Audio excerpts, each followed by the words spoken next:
টাকাটা কোথায় গেল? টাকাটা 100 টাকাটা আমার দাদাই দিয়েছে। এই পকেটেই তো রেখেছিলাম টাকাটা। আমার দাদারই কাজ।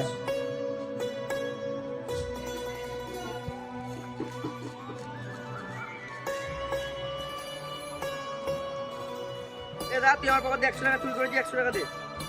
100 টাকা? তোর 100 টাকা আমি কেন নিতে? আমি তো ওর টাকা নিইনি। তাহলে কে নেবে টাকাটা? ঘরে তো আমি আর তুই ছাড়া কেউ থাকে না।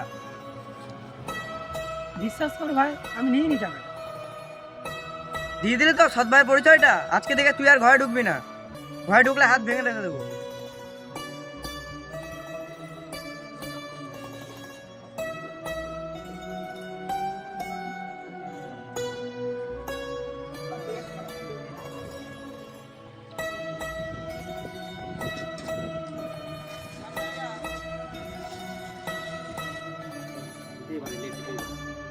কিরে তোকে ক্যাম্পে আনতে বললাম, কি হলো?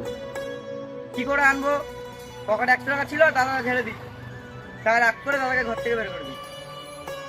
কি রে, তুই তোর দাদাকে তাড়িয়ে দিলি? এত বড় ভুল কাজ করলি কি করে? তুই একদমও ঠিক করিস না। কি ঠিক করিনি? বাড়িতে মাছ আনবে, বড় মাছটাও খাবে। আর পকেটে 100 টাকা ছিল, ওটাও চুরি করেছে। সৎ দাদার প্রমাণটাও দিয়ে দিল আজকে। সৎ দাদা? হ্যাঁ, ঠিক বলেছিস। সৎ দাদার কথাটা ঠিকই বলেছিস। তোকে বড় করবে বলে নিজের পড়াশোনা ছেড়ে দিয়েছে, ঠিক মতন খায় না, ছোটবেলাটাকে ভুলে গেছে। আর তুই ওকে সৎ দাদা বলছিস? ছোটবেলার থেকে একসাথে বড় হয়েছি, বন্ধুত্ব আমার। তো আমি জানি এই ছেলেটা কেমন। তুই ব্যাপারে এরকম বলছিস অসৎ। ছেলেটা ঠিক মতন পড়াশোনা করেনি, ঠিক মতন খায়নি, তোকে মানুষ করার জন্য নিজে পড়াশোনা করেনি।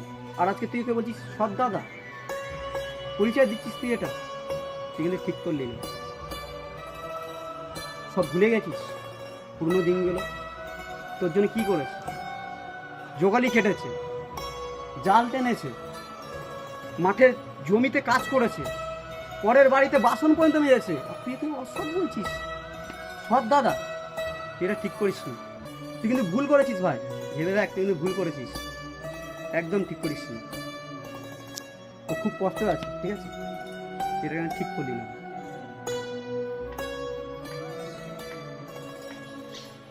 ঠিক বলেছ। আমার এই কথাটা বলা উচিত হয়নি দাদাকে। আর ভুল হয়েছে, আমার ক্ষমা করে দাও। ক্ষমা করে দিয়ে আর আমি কে? ভুল করেছিস দাদার কাছে, ক্ষমাটা দাদার কাছে চাস।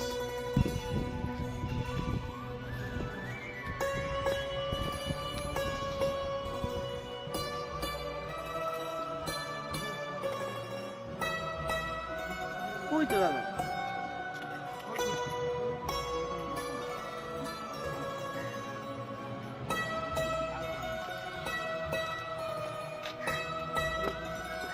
দাদা আমার ভুল হয়েছে, আমাকে ক্ষমা করে দেবে। এরকম ভুল আর কোনোদিন হয় না। দূর পাগল, আমি তোর কথা কিছু মনেই করিনি। দাদা